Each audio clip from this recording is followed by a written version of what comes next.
Hello everyone, আবারও চলে এলাম একটা নতুন ব্লগ নিয়ে। আজকে চলো তোমাদেরকে নিয়ে যাই আসানসোল টু বার্নপুর কালী পুজোর প্যান্ডেল হপিং করাতে। তো দেখতেই পাচ্ছ আমরা কিন্তু বেরিয়ে পড়েছি, আর রাস্তা তো খুব সুন্দর লাইটিং দিয়ে সাজানো।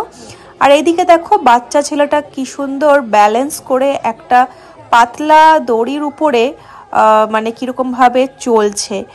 তো যাই হোক, এই জিনিসটা কিন্তু এই বছর দেখলাম মানে অনেক জায়গাতেই, অনেক পুজো মণ্ডপেই এরা কিন্তু এসছে।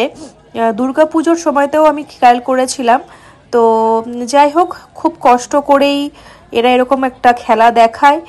আর যাই হোক, ওই খেলাটা দেখার পরে আমরা এগোচ্ছি এখন পুজো মণ্ডপের দিকে। দেখতেই পাচ্ছ প্রচণ্ড ভিড়। আর ওই দেখো দূরে দেখা যাচ্ছে প্যান্ডেল। প্যান্ডেল না সত্যিকারের মন্দির ধরতেই পারবে না। তো সত্যি করে বার্নপুরের এই প্যান্ডেলটা প্রত্যেক বছরই দারুণ করে। আর এরকম লম্বা লাইনে আমরা দাঁড়িয়ে পড়েছি, আর মানে সেই গোল গোল করে লাইন ঘুরে ঘুরে ঘুরে ঘুরে প্রায় 1 ঘন্টার উপরে তো আমরা লাইনে দাঁড়িয়েই ছিলাম। আর এদিকে চলছিল সাংস্কৃতিক অনুষ্ঠান, ছোট ছোট বাচ্চারা খুব সুন্দর পারফরমেন্স করছিল। তো সেই সাংস্কৃতিক অনুষ্ঠানগুলোও আমরা দেখছিলাম লাইনে দাঁড়িয়ে থেকে। আর দেখতেই পাচ্ছ আমরা একদম লাইনের মিডলে আছি, আর অনেকটা দূরে কিন্তু সেই পুজো মণ্ডপ। তো চলো কিছুক্ষণ লাইনে আরও থাকতে হবে, তারপরে হয়তো কাছাকাছি পৌঁছাতে পারবো আমরা। তো আমাদের সাথে থাকো, ভিডিওটা দেখতে থাকো। আর যারা নতুন দেখছো তারা অবশ্যই সাবস্ক্রাইব করে দিও, আর যারা অলরেডি আমার সাথে আছো তাদেরকে রিকোয়েস্ট করব লাইক, কমেন্ট আর শেয়ার করতে একদম ভুলো না। তো দেখো এদিকে কিন্তু সামনের দিকে ডেকোরেশনটা। ও আরেকটা কথা বলে দিই, হয়তো তোমরা বুঝতেই পারছো পুজো মণ্ডপটা দেখে যে কি থিমের উপর হয়েছে। তাও আমি বলে দিচ্ছি, এইটা কিন্তু রাম মন্দির করেছে। তো সত্যি করে দারুণ, অপূর্ব, মানে কেউ বলবেই না যেটা পুজো মণ্ডপ। একদম মনে হচ্ছে সত্যিকারের কোনো মন্দিরে আমরা প্রবেশ করছি। তো আমরা একদম এখন মেন এন্ট্রেন্সের অনেকটাই কাছে চলে এসেছি, আর ভেতরে গিয়ে ভেতরের কারুকার্য তোমাদের সাথে শেয়ার করব। জাস্ট মুগ্ধ হয়ে গেছি এই প্যান্ডেলটা দেখে, তোমরাও দেখো।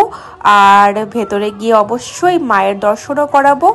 আর এইখানে আমাদের এত টাইম লেগে গেল একটা পুজো মণ্ডপ দেখতে যে আর অন্য কোথাও যাওয়াই আর হলো না। তো এই দেখো আমরা এন্ট্রি নিয়ে নিলাম, একদম মনে হচ্ছে কোনোটা রাজপ্রাসাদ, একদম নিখুঁত কাজ, মানে মুখে প্রকাশ করা যাবে না। খুবই খুবই সুন্দর হয়ে করেছিল এই প্যান্ডেলটা, তোমরা সেটা দেখতেই পাচ্ছ। তো এইদিকে দেখো ভেতরে গিয়ে আরও তোমাদেরকে কাজগুলো দেখাবো প্যান্ডেলের, খুবই সুন্দর। আশা করি তোমাদেরও পছন্দ হবে, তোমাদেরও ভালো লাগবে। আর কারা কারা বার্নপুরের এই প্যান্ডেল ভিজিট করেছিলে অবশ্যই কমেন্ট করে জানিও। যারা আসানসোল থেকে আমার ব্লগ দেখছো তাদেরকে বলছি। তো এদিকে দেখো ভেতরের কারুকার্য জাস্ট দারুণ। তো চলো এরকমভাবে এই প্যান্ডেলটাই দেখতে গিয়ে আমাদের পুরো বিকেল থেকে সন্ধ্যাটা কেটেই গেল, একটা প্যান্ডেলই দেখা হলো। তো বেশি আর দেখিনি, একটা প্যান্ডেল দেখেই কিন্তু আমরা বেরিয়ে পড়েছিলাম। আর এই যে তোমাদের দর্শন করিয়ে দিই মায়ের, খুব সুন্দর মায়ের মূর্তিটিও ছিল। তো আবার দেখা হবে নেক্সট কোনো ভিডিওতে। Tata, bye bye.